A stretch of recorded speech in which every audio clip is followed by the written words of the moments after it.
So you mentioned a lot of the medications that are now available, locaricin, topiramate with phentermine. In your practice, when do you sort of broach the subject of using pharmacotherapy as an adjunct or alone, or how long do you give lifestyle modifications, or do you almost always start them immediately? Well, I think it depends a lot on the patient and the history of the patient, the history of the weight loss in that patient. Many patients come and they've tried to lose weight through various techniques for many years. They've tried and failed 5, 6, 7 times. So you try to figure out, have they tried truly a decent behavioral program, or have they gone to just a couple of commercial programs that haven't been so good and dropped out after 6 weeks? So it depends on that. I mean, we do a lot of behavior modification with group therapy at our place, where people come in and they sign up for, truly, they have to sign up for 6 months and then renew for 6 months. So whether they come or not, they've paid for 6 months. They mostly come because they've paid.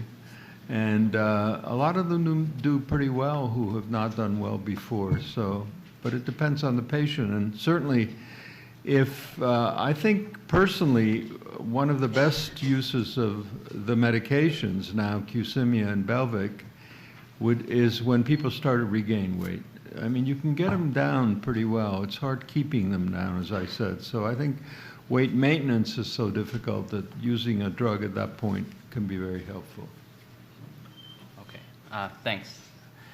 So for Dr. Kinney, there were a couple of questions regarding how do you choose the type of gastric bypass or bariatric surgery that's used, and what is the most common type that you use for patients who have diabetes? That's a very good question. At the end of the day, the patient has to be very comfortable with the operation that you are suggesting. So most patients who come to me or to most surgeons have either decided that they want to go for something like a gastric bypass, or they do not want a gastric bypass, in which case the lap band and the sleeve come as the alternatives to a gastric bypass.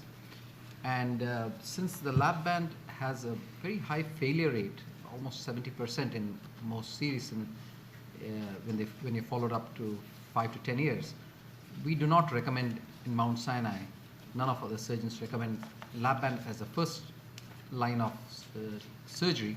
It would be either a sleeve or a gastric bypass. And the patient is counseled at many sessions, and one has to come to a conclusion which operation they are more comfortable with. If they truly leave it to me, then I would, if a patient has diabetes, then I would suggest that they go for a gastric bypass, unless they have some medical problems or surgical problems that may preclude this, such as Crohn's disease or multiple abdominal surgeries or stomach surgery, something like that. I would recommend a gastric bypass for most patients with the gastric with diabetes. Okay, thank you. And for Dr. Stewart, one of the questions was, you had shown a slide with the pregnant patients at 10 weeks had increases in their levels of C-peptide. What was the thought in terms of where these were coming from? Was it just from the mother, or was it from possibly the infant? So it's a good question. As far as I know, insulin doesn't cross the placenta from fetus to mother, and so that's coming from the mother. And the idea is that when you immunosuppress the mother, suddenly her own beta cells, so again, type 1 diabetics, they still have a few beta cells in their pancreas. If you immunosuppress the mother, then those beta cells are either allowed to function better because the immune system is now leaving their beta cells, the residual beta cells alone, or the beta cells are actually growing and their mother is getting more of them. It actually changes in second and third trimester because they become much more insulin resistant down the road. They still can make insulin, but now they're, again, if you manage diabetic women, you know, the first trimester usually insulin requirement goes down, but then it goes up in the second and third trimester. All right. And back to Dr. Pisonier. A more practical question: how do you deal with insurance companies to get nutritionists and nutrition covered under a BMI of 30? Or if the patient does not have any comorbidities but has a family history of diabetes, what will the new insurance do to do to getting obesity covered? Okay, I really don't get reimbursement for nutritionists. It's almost impossible to get, unless they themselves are in private practice and have set up their own system for doing that. We do have some nutritionists who charge on their own and who help people get their insurance. Now with the new Medicare regulation or approval of weight loss in the primary care physician's office, the primary care physician, as long as the nutritionist is in the primary care physician's office, the primary care physician can bill for that under Medicare. So that will be a step forward in terms of getting Medicare, getting reimbursement for nutritionists. But this has been a very difficult situation where nutritionists really get turned down by a lot of the insurance companies. And so a lot of the doctors don't use nutritionists because the nutritionists won't work for them because they don't get paid. So it's a huge problem. All right. And for Dr. Kinney, these two questions are a little bit related. One is, do you find patients may get depressed after surgery because of the drastic change in the way they eat after surgery? And I guess some more comments have been about the incidence rates of depression and suicide following bariatric surgery. And then another question asks, I've had several patients gain back some or part of the weight after surgery, and can you comment on long-term weight maintenance? It's been hypothesized in some people that there have been different expectations in terms of weight loss, and maybe that's led to some of the psychiatric comorbidities. But. So taking the first part about depression, I think patients who are depressed before surgery fall in two groups. Those who have endogenous depression, and weight loss does nothing for that. The thin patients with endogenous depression, and those who are depressed because of the various problems associated with the obesity. And this actually reduces after surgery for sure. As their comorbidities go away, they become more mobile, they're able to meet more people, the social fabric of their life changes completely. Less people are depressed after surgery. In terms of expectations of surgery, we are very realistic with patients when they ask what is the long-term weight loss with these operations, and we tell them that in the gastric bypass, which we have probably the best long-term data for, about 15% of people will gain a significant amount of their weight back, but still 85% will keep the weight off after 15 years. So that's the best data we have. The biliopancreatic diversion with diurnal switch, the weight loss is maintained for a longer time, but the numbers are smaller, and the centers that have used this are smaller, so we have less robust data with the BPD-DS. With the lap band I mentioned earlier, that there's a very high failure rate, and sleeves unfortunately have not been long enough around to know what the long-term weight regain is, but it seems to be in between the lap band and the gastric bypass. And this next question is for Dr. Stewart, and if the asker wants to clarify, I'm having a little bit of difficulty reading the handwriting. So it relates to a science series in the last 12 months regarding the systemic inflammatory response mediated by differentiated monocytes in adipose tissue, targeting liver, muscle, the hypothalamus, and pancreas, with initial increase in insulin resistance. I read that correctly. So the notion, and Dr. Pissignier actually touched on this as well. So it used to be that fat cells were just these boring things that were storage tanks for triglyceride. Turns out they are that, but they're also much more. They make lots of hormones, and again, he showed you some of them, and they make cytokines, think interleukins, things like that. TNF-alpha is another one, IL-1 is another one. So they also recruit macrophages around them. So if you do fat biopsies on people who are obese for abdominal fat or mesenteric fat, there are lots of macrophages that have moved into this fat. So they secrete these cytokines systemically throughout the body. They recruit or attract inflammatory cells that secrete additional cytokines locally and systemically.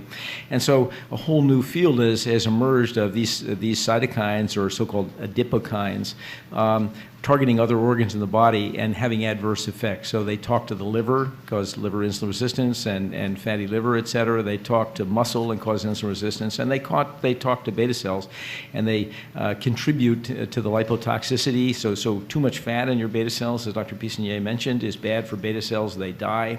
They're also working overtime. Think of them going at 6,000 RPMs trying to make insulin all the time. So that's ER stress. And now they're getting bombarded by these nasty cytokines that are also trying to injure them. So that's the gist of that story. Which are the most important ones? Where exactly they come from? Can you make drugs that block their effects and enhance beta cell function? Those are sort of areas that are very interesting right now. All right, and back to Dr. Pisanier. This has to deal with these two questions have to deal with the comorbidities which are associated with obesity. One in terms of the management of fatty liver disease, and then also there's a case question about a patient with a BMI of 35 with polycystic ovarian syndrome. And do you start this patient with diabetes medications such as glucophage? And if they can't tolerate glucophage due to adverse reactions, what other medications are in the armamentarium for helping with insulin resistance? Okay. The first was fatty liver disease. Fatty liver disease. We don't know much about fatty liver disease. We do know the prevalence pretty well, and the fact that a lot of people, as they get overweight and obese, trap a lot of fat in their liver. We're not quite sure why some people can trap fat in their liver and it doesn't really make much difference. They don't have a lot of problems. And other people go on to have inflammation there. Part of it may be what Dr. Stewart just mentioned about the inflammatory response, because there's an inflammatory response in the liver also. And then from inflammation going to, for quite a lot, a significant minority going to cirrhosis, scarring of the liver and liver failure. We know that when you first ask somebody to lose weight, you mobilize a lot of fatty acids. And where do these fatty acids go? They tend to go to the liver, a lot of them. And liver, when it sees a lot more fatty acid, tries to oxidize fatty acids. So fatty acid oxidation goes up in the liver as you're pulling fatty acids out of adipose tissue. And that flux into the liver tends to increase liver fat initially. And then as the fat is oxidized, the fat in the liver goes down. So eventually, as you lose weight, the best way to lose fat in the liver is to lose weight. Because though initially you'll get a rise, then eventually you'll get a drop. So from what we know about fatty liver today, clearly the best way to treat it is to get people to lose weight. There's a lot of work going on as to why people go from inflammation to cirrhosis, but the data is very unclear as to why some people go on to scarring of the liver and liver failure. With regard with PCOS, yes, we use metformin, and metformin is usually pretty good in dealing with PCOS, particularly in women who are infertile and want to have babies. Metformin has turned out to be kind of a magical drug for a lot of people. Again, if people can't tolerate metformin, we tend to cut the dose, not stop it, and try to then re-dose it slowly in these individuals. So many people who can't use 1,000 can use 800 or can use 500 milligrams. And so we go down if people can't tolerate it. We don't just automatically stop it. We try to keep people on it. Particularly people who want to become pregnant. Clearly, again, PCOS, the best way to deal with it is weight loss. Weight loss is hard, weight maintenance is hard, but clearly that's the best way to deal with it. Thank you. And so to Dr. Kinney, a couple questions about the complications from bariatric surgery. And so the first was, can you mention the management of hypoglycemia, vitamin D deficiency after surgery? And then also, what is the role of the surgeon? You mentioned sort of the team approach in your talk about with patients who are undergoing these surgeries. What is the role of the surgeon to make sure that the patient receives the same type of care pre-surgical? So let me answer that second question first. So the most centers, but definitely in Mount Sinai, we encourage patients to follow up after surgery. But unfortunately, as patients are farther away from the surgery, they tend to, if they are doing well, they tend not to follow up. And sometimes it may be understandable if they're coming from far to do this, but to follow up. But even patients who are very close do not follow up, and that's one of our big drawbacks of any bariatric program, that nationwide patients do not follow up after surgery. Those who do not do well also do not follow up, sadly, many of them, thinking that, well, I tried and it didn't work. They do not realize that this is not a one-shot deal, that you do the surgery and that's the end of it. It's a cure. And we emphasize it at many levels before surgery and at every office visit, that it is surgery, eating right, and exercising together. And we wish that more people would follow up. The first part of the question was, I'm sorry? How do you deal with the complications postoperatively, such as hypoglycemia, vitamin deficiencies? So hypoglycemia is a very rare event, and we do not know enough about it. There have been only sporadic reports, and there are a couple of researchers around the country are trying to put this together, try to work out whether it is some sort of an acidoblastosis that occurs after gastric bypass, where the beta cells are proliferating more than what one would want, and this is probably secondary to the increase in GLP-1. But this is a very rare event. The vitamin D and what is the other one? Micronutrient deficiencies. Micronutrient. Vitamin D is, I think, very important, and patients, we do follow all our patients with regular blood tests, which happens at 3 months, 6 months, and 12 months, and thereafter, every 6 months, we follow these patients up with, especially if they have had a biliopancreatic diversion or a gastric bypass. The others who have had a lab band definitely, or a sleeve, definitely get once a year to twice a year blood work. And we follow these patients up. If they are supplemented with regular vitamin D, we are tending to use vitamin D3 more than D2 nowadays. It's rarely a major problem. But it's important that patients realize that we have to do blood tests on a regular basis to monitor this and supplement when necessary. Okay. Are we, do I have to release everyone for a coffee break, or? How many questions do you have? There's just a couple, but I think.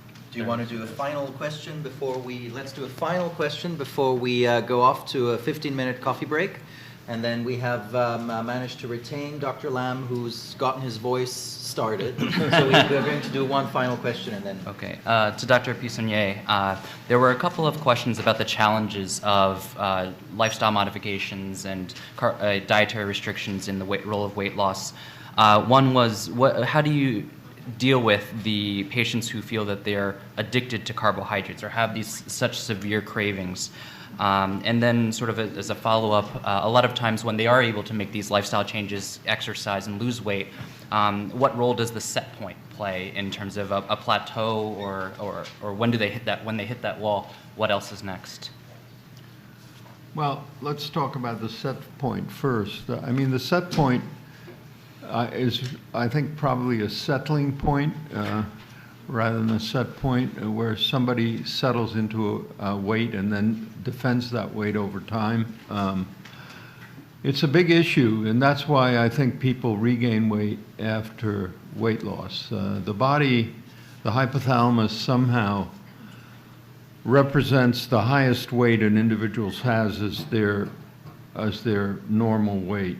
So when somebody gains 50 pounds and goes from 125 to 175, the body will then defend that 175. So if you drop that to 165, the body considers that that individual is undernourished. And it's part of that reason that you see the differential in resting metabolic rate and an exercise-induced metabolic rate. So the body defends the old weight by dropping energy expenditure, and that works against you. So that definitely is true. That happens. People inexorably have a problem. It's because of that reason that I think it's important that if you have an obese person, and particularly an overweight person who doesn't have a lot of risk, you know, they're not diabetic, they're perfectly insulin sensitive, they're not hypercholesterolemic, they don't have high triglycerides, they don't have high blood pressure, I would leave them alone, because you're really kind of ruining their quality of life by trying to drop them 10% from baseline, because then they're working like heck all the time to maintain that weight, and it's very tough on them. So if there isn't a reason why they should lose 10 pounds, don't make them lose 10 pounds. Leave them alone. Just tell them not to gain more, okay? Just tell them not to gain more. And what you should do is just work on having these people weigh themselves at least once a week. As soon as they start gaining some weight, coming to you and you helping them to figure out why they're beginning to gain some weight. But don't get into the habit, don't get into getting them to lose weight unless they have risk factors that are particularly important. So that's number one. The other one was carbohydrate craving. Carbohydrate craving. Well, some people crave carbohydrates, some people crave fat, other people just crave calories.